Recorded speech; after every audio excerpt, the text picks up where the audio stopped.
verses 14 through 16.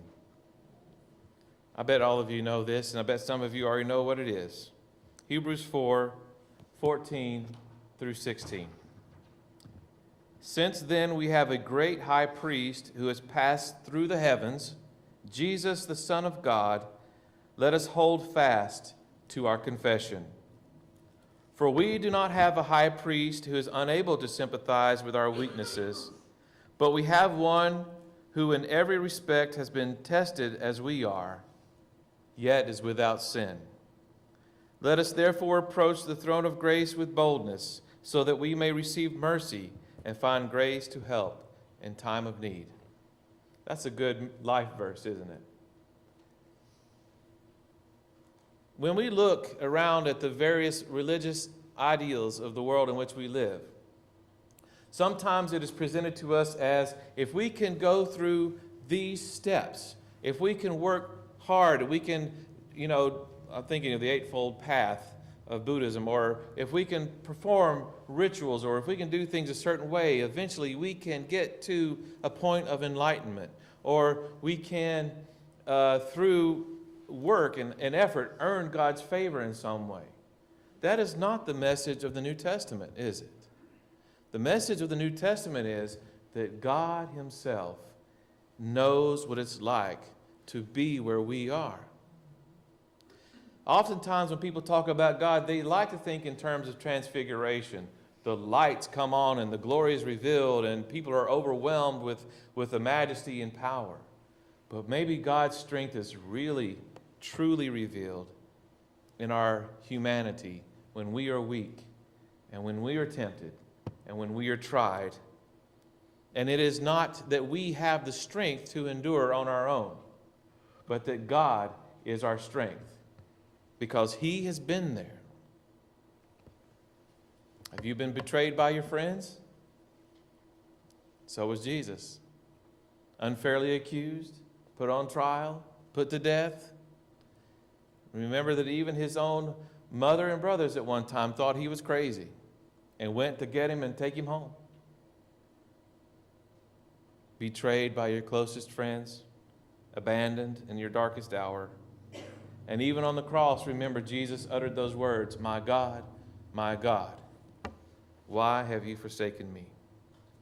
And yet, the New Testament tells us that Christ endured, he triumphed, and he prevailed, and he is here for us in our time of need. Some people may object that it was too easy for Jesus, that being God as well as being man, that's how he was able to do it. C.S. Lewis has a great response to that, and I'd like to share that with you. This is from Mere Christianity, page 61, if you want to go home and check it out. By the way, if you haven't read Mere Christianity, let me strongly urge it on you. I think I've read that book like 6 times, and I'll read it again soon. Here's what C.S. Lewis says. I have heard some people complain that if Jesus was God as well as man, then his sufferings and death lose all value in their eyes, because it must have been easy for him. Others may very rightly rebuke the ingratitude and ungraciousness of this objection. What staggers me is the misunderstanding it betrays. In one sense, of course, those who make it are right. They have even understated their own case. The perfect submission, the perfect suffering, the perfect death were not only easier to Jesus because he was God, but were possible only because he was God. But surely that is a very odd reason for not accepting them. The teacher is able to, for the letters for the child, because the teacher is grown up and knows how to write. That, of course, makes it easier for the teacher, and only because it is easier for him can he help the child. If it rejected him because it is easy for grown-ups and waited to learn something from another child who could not write itself and so had no unfair advantage, it would not get on very quickly. If I am drowning in a rapid river A man who still has one foot on the bank may offer me a hand which saves my life. Should I shout back between my gasps for air, "No, it's not fair. You have an advantage. You're keeping one foot on the bank"? That advantage, call it unfair if you like, is the only reason why he can be of any use to me. To what will you look for help if you will not look to that which is stronger than yourself?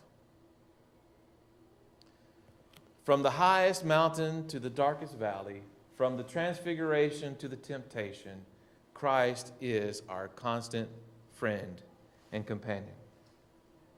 And thus we learn today that Jesus' glory is revealed not just in that moment of unveiled power and majesty, but also in that moment of human weakness.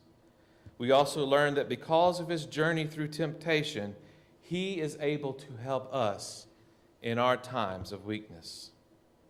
As we go through these 40 days of Lent, meditating upon his life, his ministry, his death, and his resurrection, let us reflect on what Christ has done for us.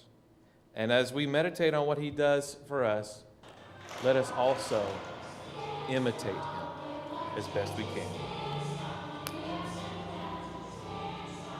Our call to action this morning is number 610, and how appropriate, living for Jesus.